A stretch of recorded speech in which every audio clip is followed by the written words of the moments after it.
कहते आप क्यों बदले बैठे हो? मेरे भाग्य में यही लिखा है। अगर उद्देश्य परिवर्तन नहीं हुआ तो भेष बदलने के बाद भी यही सब चलता रहता है, नौटंकी नाटक। तो बात समझ में आ रही है आपकी? हाँ, आपको बाबा जीवन का प्रणाम करवाना हो तो कोई बात नहीं, फिर तो थोड़ा 10-20 रुपया बचा लिए तो किसी गरीब की बीमारी में लगा देते हैं, किसी पशु पक्षी की सेवा में लगा देते हैं। ऐसी जगह हम वो सेवा दे देते हैं जिससे हजारों को लाभ मिले। मन बड़ा चंचल है। अब आजकल स्मार्ट मोबाइल चल गया है। भजन करने के लिए जो हम एकांत भागते थे, अब एकांत में मोबाइल लेकर बैठे हैं। कभी त्याग अच्छा लगता है, कभी रुपया अच्छा लगता है। तो इसकी अच्छे लगने और त्याग की बातों पर विश्वास न करें। ये छोटी मोटी बात हस्ती नहीं है। मन बड़े बड़ों को नचा देता है। भावना उपाध्याय जी, फरीदाबाद से। राधे राधे। राधे राधे महाराज जी। महाराज जी, मैं एक वास्तु कंसल्टेंट हूँ, मतलब वास्तु शास्त्र का वो देते होंगे शायद। कभी कभी मन पैसा कमाने में लगता है तो कभी सब कुछ त्याग करके मन होता है कि प्रभु की सेवा में लगे। महाराज जी, इनको बैलेंस कैसे करूं? किसका है? नाम जप करो। त्याग कर कहां जाओगे? क्या त्यागना है? कपड़ा बदलना कोई त्याग कहलाता है या स्थान बदलना त्याग कहलाता है? ये तो बाहर ही बात है, इससे कोई भगवत प्राप्ति नहीं होती। तो कहते आप क्यों बदले बैठे हो? मेरे भाग्य में ये लिखा है। अलग अलग होता है। तो हमारा भाग्य विरक्त मार्ग से बचपन से लिखा है, तो ऐसे चल रहे हैं। तभी वो अनुभव करके तुम्हें बता रहे, वही तो सुनने आए हो। भगवत प्राप्ति के लिए वेश परिवर्तन जरूरी नहीं है, स्थान परिवर्तन जरूरी नहीं है, उद्देश्य परिवर्तन जरूरी है। अगर उद्देश्य परिवर्तन नहीं हुआ तो भेष बदलने के बाद भी यही सब चलता रहता है, नौटंकी नाटक। रुपया पैसा, खान पान, भोग सामग्री, और संसार अच्छा लगने लगता है। फायदा कुछ नहीं हुआ। उद्देश्य परिवर्तन हो जाए तो राधा राधा नाम जप करो, और जिस विधान से बढ़िया परिवार का पोषण हो, धन कमाओ धर्म पूर्वक। अधिक लग रहा है कि 100-200 अधिक है तो अस्पताल में किसी के दे दो, गरीब की दवाई में लग जाए, भूखे को भोजन दे दो। नाम जप करो, जहां हो वहीं भगवान की प्राप्ति हो जाएगी। और हजारों लोग भगवान का भाव रखकर प्रणाम करते हैं। अगर सही माने में भजन नहीं तो नरक जाना पड़ेगा। प्रणाम खाली नहीं है, सबका हिसाब है। एक बार सर झुकाया किसी ने तो तुम्हारे पुण्य बोलेगा। कोई फ्री में तो दंडवत नहीं करता, ध्यान रखना। तुमको 100 रुपया चढ़ाया, उसका हिसाब भजन से जाएगा। वो तो नासवान पैसा दे रहा, तुम्हारा भजन कटेगा।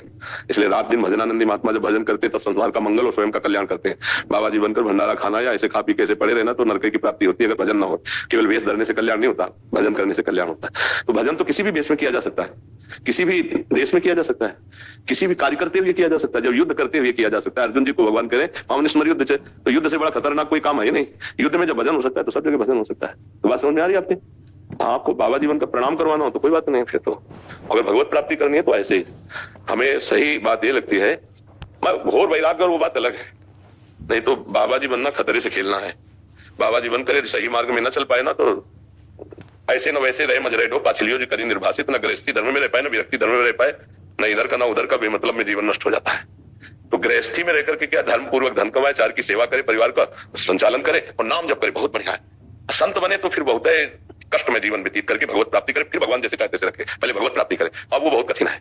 जब एक हिरण का बच्चा भरत जी को याद से कर सकता है तो करोड़ों अरबों रुपया भगवान की याद में कितना बड़ा विघ्न पहुंचा सकते हैं। ये भोग सामग्री, नाना प्रकार की वाहवाही, कितना बड़ा भगवान। तो हमें लगता है छुप कर भजन करके निकल जाए, बहुत बड़ी बात है। तो राधा राधा जपो, धर्म पूर्वक धन कमाओ, अपने परिवार का पोषण करो और घर में सादगी से रहो। 10 पैसा बचा करके दूसरे की सेवा में लगा दो, है ना। हमारा काम 100 रुपया से चल जाता है, हम थोड़ा 10-20 रुपया बचा लिए तो किसी गरीब की बीमारी में लगा देते हैं, किसी पशु पक्षी की सेवा में लगा देते हैं। ऐसी जगह हम वो सेवा दे देते हैं जिससे हजारों को लाभ मिले, ऐसा कर देते हैं। बहुत से ऐसे स्थान है जहां हजारों प्राणियों को लाभ मिल सकता है। जैसे हम गर्मी का समय धीरे धीरे पैसा एकत्रित करके ऐसी जगह पौशाला लगा दे, ठंडा पानी हजारों लोग पिए। तो धर्म के कार्यों में हम थोड़ा थोड़ा धन बचा करके, एक गाय को एक महीने में अगर हम एक बार भोजन पवा देते हैं तो हमारा धर्म बन जाता है। अभी गाय को भोजन पर हम क्या 100-150 रुपया तो महीने में तो 100-150 निकाल सकते हैं।